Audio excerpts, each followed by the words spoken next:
పౌరోహిత్యుడు దేవుని ప్రతిరూపం. ఇవాళ దేవుడు వరమిచ్చినా కూడా పూజారి వరం ఇవ్వాలంటారు. అందులో అలాంటి మహిమాన్విత గల పూజారి, మరోవైపు నారాయణుడు స్వరూపమైన వైద్యుడు, ఈ రెండు కూడా ఆయనలో ఇమిడి ఉంటే ఖచ్చితంగా ఆయన దేవునికి ప్రతిరూపమే. అటువంటి వ్యక్తి పరమపదించిన సౌమిత్రి శ్రీ రంగాచార్యులు. దాదాపు 60 సంవత్సరాల నిండు జీవితాన్ని గడిపిన ఆయన ఏడాది క్రితం మరణించారు. కానీ ఆయన జ్ఞాపకాలు, ఆయన చేసిన గ్రామానికి చేసిన సేవను మర్చిపోలేక మనం స్టేషన్ గన్పూర్ నియోజకవర్గం తాటికొండ గ్రామంలో ఉన్నాం. ఆయన చేసిన సేవలను గుర్తుంచుకొని ఆయనను సజీవుడిగా ఒక విధంగా ఆ మూర్తి రూపంలో చూడాలనే తలంపుతోని గ్రామస్తులంతా కూడా లక్షలాది రూపాయలు సహకరించి, వారి మనవడి సహకారంతో, మనవడి తోడ్పాటుతో గ్రామస్తులంతా కలిసి ఇక్కడ ప్రశస్తిగాంచిన తాటికొండలోని సీతారామచంద్రస్వామి దేవాలయం మనం అక్కడ చూస్తున్నాం. ఆ దేవాలయం ప్రాంగణంలోనే ఒకవైపు ఆయన విగ్రహాన్ని ఏర్పాటు చేయాలని, దేవుడిలాగా భావించి, ఆ దేవుని ప్రతిరూపంలాగా భావించి ఆయన విగ్రహాన్ని నెలకొల్పాలని భావించారు. దీనికి ముహూర్తం కూడా నిర్ణయించారు. జనవరి 4వ తేదీన ఆ విగ్రహాన్ని నెలకొల్పుతున్నారు. నిజానికి ఈరోజు బతికున్న రోజుల్లో లేదా చనిపోయినాక 2 రోజులు మర్చిపోతున్న పరిస్థితులలో ఆయనను పూర్తిగా వారి హృదయంలోనే కాదు, ఎదురుగా కూడా వారి విగ్రహం ఉండాలనే తలంపుతోని ఆ విగ్రహానికి తోడ్పాటును అందించి ఆర్థిక సహకారాన్ని ఈరోజు విగ్రహం నిలుపుతున్నారు. మరి తాటికొండ గ్రామస్తుల ఔదార్యాన్ని మెచ్చుకోదగ్గ విషయం. అందులో వారి కుటుంబ సభ్యులను కూడా అడిగి ప్రయత్నం చేద్దాం. వారి మనవడు ఇక్కడ పూజారి వరుణాచార్యులు ఉన్నారు. అసలు రంగాచార్య గారి యొక్క గొప్పతనం ఏమిటి, గ్రామస్తులు ఇంతగా గుర్తుపెట్టుకోవడానికి కారణం ఏమిటి సార్, వారి మాటలను అడిగి తెలుసుకుందాం. వరుణాచార్యులు గారు, అసలు ఏంది తాతగారి యొక్క ప్రశస్తి ఏంది ఇక్కడ? నమస్కారం అండి. మా తాతగారి చిన్న వయసులోనే వారి యొక్క నాన్నగారు పరమపదించినారు. వారు ఆ సమయంలో విద్యను అభ్యసిస్తున్నారు. ఇంకా విద్య పూర్తి కాకుండానే వారి తండ్రి గారు కాలం చేయడంతో ఈ యొక్క దేవాలయ బాధ్యతలు అనేవి చిన్న వయసులోనే మా తాతగారి మీద పడడం జరిగింది. ఎంతో భక్తి శ్రద్ధలతోటి మా తాతగారికి ఎంతో ఇష్టమైనటువంటి దైవం రాముడు. అలాంటి రామచంద్ర స్వామి వారి యొక్క బాధ్యతలు చిన్న వయసులోనే మా తాతగారి మీద పడడంతో ఎప్పుడు కూడా ఎటువంటి కష్టం వచ్చినా కూడా ఈ దేవాలయాన్ని వదలకుండా సుమారుగా 50 సంవత్సరాల పాటు ఈ యొక్క దేవాలయాన్ని మా తాతగారు చేయడం జరిగింది. మధ్యలో ఎన్నో అవాంతరాలు వచ్చాయి, విగ్రహాలు పోవడం అలాంటివి ఎన్నో వచ్చినా కూడా వాటన్నిటిని ఎదుర్కొని ఆ యొక్క దేవాలయాన్ని నిలబెట్టి ధూపదీప నైవేద్యాలు ఎప్పుడు కూడా పడిపోకుండా ఆ యొక్క దేవాలయాన్ని ఎవరైనా పట్టించుకునే వాళ్ళు ఉన్నా లేకపోయినా మొత్తం తానే అయి ఆ యొక్క దేవాలయాన్ని పట్టించుకోవడం, అలాగే దేవాలయాన్ని మాత్రమే కాకుండా గ్రామ ప్రజలకు ఎన్నో పూజా కార్యక్రమాలే కావచ్చు, తర్వాత వైద్య సేవలు కూడా ఈ యొక్క గ్రామానికి ఈ గ్రామానికి మాత్రమే కాదు చుట్టుపక్కల 4-5 గ్రామాలకు కూడా మా తాతగారే వైద్యాన్ని అందించేవారు. అలాగే చుట్టుపక్కల 5-6 ఊర్లకి పెళ్ళిళ్ళు కావచ్చు, గృహప్రవేశాలు కావచ్చు, ఇతరత్ర ఏ కార్యక్రమాలైనా సరే అన్నీ కూడా తనే నిర్వర్తించేవారు. ఇంకోటి, ధనం అనేది ఎక్కువ ప్రాధాన్యత ఇవ్వకుండా కేవలం మనుషులటువంటి వ్యక్తిత్వానికి బంధుత్వంలా ప్రతి ఒక్క మనిషితోటి కలిసిపోయి అందరినీ బంధువులానే ఇప్పుడు ఇవాళ మా తాతగారిని అందరూ కూడా ఎవరు కూడా ఒక అయ్యగారిలా కాకుండా తన ఇంటి సభ్యులుగానే చూసేవారు. ఇప్పుడు తాతగారు గతించిన తర్వాత కూడా చాలామంది అయ్యగారులను మా ఇంట్లో క్యాసెట్లు వేసుకొని చూసుకోవాల్సినటువంటి పరిస్థితి వస్తుంది. అలాంటి అయ్యగారిని మేము ఇచ్చేసుకోలేము. కాబట్టి అయ్యగారిని చూసుకోవడానికి మాకు ఏదన్నా ఉండాలి. ఎప్పటికీ ఆయన మా మధ్యలో లేడు అనేదాన్ని మేము తీసుకోలేకపోతున్నాం.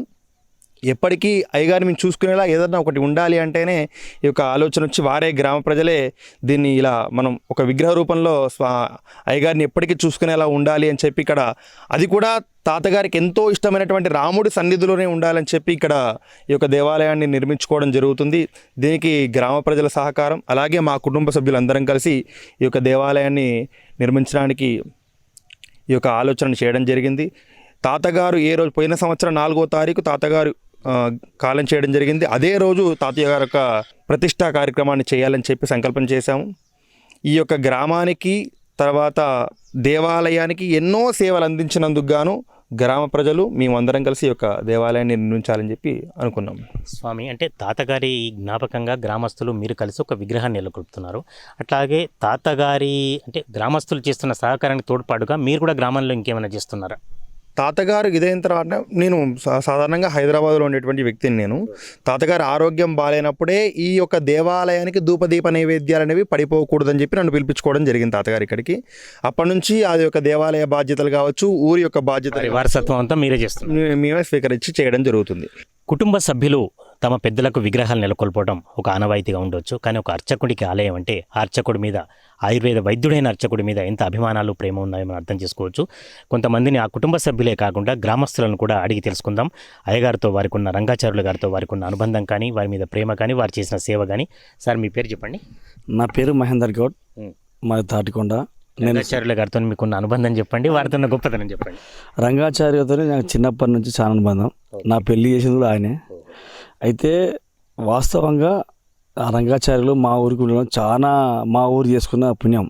ఎందుకంటే ప్రతిదీ విషయంలో కానీ మా కుటుంబం, ప్రతి ఊరు కుటుంబంలో ఒక కుటుంబ సభ్యుల్లాగా ఏ పండుగలు కానీ, పెళ్ళిళ్ళు కానీ, ఏ విషయం ఉన్నా కానీ వారికి తోచిన సలహాలు, సూచనలు ఇచ్చుకుంటూ ఇట్లా ఓన్రా గిట్ల అయితే మీకు మంచి జరుగుతుందని చెప్పుకుంటూ మా ఊరిని ఇప్పటివరకు అయితే చాలా మంచిగా చూసుకున్నాడు.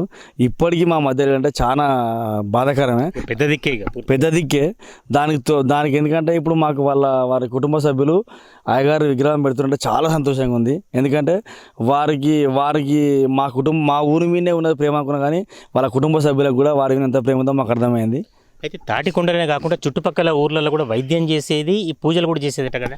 అంటే నాకు చిన్నతనం నుంచి చిన్న ఆయుర్వేదిక్ కానీ, ఏ విషయం కానీ, ప్రతి విషయంలో ఏ కాలు నొప్పినా, ఏ నొచ్చినా అయ్యగారింటికి పోదాంపా అని చెప్పని నేను చిన్న ఉన్నప్పటి నుంచి చెప్పేది. అప్పటి నుంచి ఆయుర్వేదం చేసేది, అన్నిటి చేసేది. ఇప్పుడు కాకపోతే కొంచెం ఒక 20 సంవత్సరాల నుంచి మాత్రం పురోహితం మాత్రం బాగా చేసేది. మాకైతే బాగా అన్నీ చేసేది. ఏ పూజలు ఇంట్లో జరిగినా, శుభకార్యం జరిగినా అయ్యగారు తప్పనిసరి ఉండేది మీకు? ఏ పూజలు కాదు, అసలు ఏ పూజ చేయాలన్నా ఫస్ట్ అయ్యగారు దగ్గర పోయేది. ఆయన ఏది చెప్తే మేము కాదు చేసేది, మేము చేసుకున్నాడు కాదు, ఆయన ఏది చెప్తే మాకు అది. ఈ ఒక్క మా తాటికొండ కాదు, చుట్టూ కనీసం ఒక 4-5 గ్రామాలు ఉన్నాయి. 4-5 గ్రామాలకు రంగాచార్య అనేది పేరే కాదు, వేరే ఏముండదు. మాకు వచ్చి కూడా నేను అయ్యగారును అట్లనే కాకుండా మా కుటుంబ సభ్యులుగా ఉండి ఇట్లా కాదురా గిట్లా అని చేసుకుంటూ మాకైతే మంచి సలహా ఇచ్చేది. అంటే ఇప్పుడు విగ్రహం నెలకొల్పాలని ఎట్లా ప్రపోజల్ వచ్చింది? అందరూ ఒప్పుకున్నారా? అందరూ అనుకున్నారా ఇట్లా చేస్తే బాగుంటుందని? ఎట్లా అనిపించింది మీకు ఊర్లో? వాళ్ళ కుటుంబ సభ్యులకు రావాలంగా మేము వద్దంటాం. మాకే ఆలోచన ఉన్నది, వారి కుటుంబ సభ్యుల నుంచి వచ్చింది. మేము వద్దంటామా? మాకు సేవ చేసిన వాళ్ళకు మేము అర్చకుని విగ్రహం పెడతాం, మేము ఎందుకు వద్దంటాం? చాలా సంతోషంతో రేపు వచ్చే ప్రోగ్రామ్ కూడా చాలా సక్సెస్ చేస్తాం మేము. మీ పేరేందయ్యా? నల్లరాజు. మీకు కూడా తెలుసా రంగాచార్య? తెలుసు, మాకు చాలా దగ్గర ఉండేది. నేను ఇంత ఉండదు బిడ్డ మంచిగా రాదు అని చెప్పాను. పులిహోర అది చేసే కదా, అరే బాబు మంచిగా చేయరు అని చెప్పేది. మా పెళ్లి కూడా ఆయన చేసిండు, మా బిడ్డల పెళ్లి, నాకు 4 బిడ్డలు అయినా కూడా 4 బిడ్డల పెళ్లి, 3 బిడ్డల పెళ్లి ఆయన చేసిండు. పేరు పెట్టడం దగ్గర నుంచి పెళ్లి వరకు అయ్యగారు చేయలేదు ఏది లేదు. అసలు నాకు ఏదన్నా అంటే మంచి రోజు మా అల్లుని చూస్తాను పోతాను అంటే, అరే పలానా రోజు బారా బాబు, పలానా దగ్గర పో, మంచి అయితే ఇలా వద్దు, రేపు పో, నీకు ఎవరి పేరు అంటే పేరు చెప్పగానే కదా ఆయన పోతే సక్సెస్ అంతే. ఇక నేను ఆయన అయ్యగారు చెప్పగానే చాలా దగ్గర మాకు మంచిగా ఉండేది. నాకు ఏదైనా విషయం ఉన్నా బిడ్డ గిట్ట పోరా అని చెప్పేది. నాకైతే చాలా మాకు సంతోషమైన అయ్యగారు. ఇంట్లో ఫోటో పెట్టుకున్నట్టు ఇప్పుడు విగ్రహం పెట్టుకుంటే ఎట్లా అనిపిస్తున్నది మీకు? చాలా బాగుంది. గ్రామ ప్రజలకి కావచ్చు, మాకు కావచ్చు, యొక్క తాతగారు చేసినటువంటి సేవలకి విగ్రహాన్ని నిర్మించాలనేటువంటి సంకల్పం రావడం కంటే కూడా ఈ యొక్క గ్రామ పెద్దలు కావచ్చు, గ్రామ సర్పంచ్ గారు కావచ్చు, దాన్ని ముందుకు తీసుకెళ్దామని చెప్పి వారు కూడా కొంత సహకరించడం అనేది ఇంకా చాలా గొప్ప విషయం. సుధీర్ రెడ్డి గారు కావచ్చు, ఇంకా చాలామంది పెద్దలు కూడా దీనికి, గ్రామస్తులు అందరూ కూడా సహకరించి దీన్ని ఇంకా పెద్ద ఎత్తున చేద్దామని చెప్పి వారు కూడా సహకరించడం చాలా సంతోషకరించే విషయం.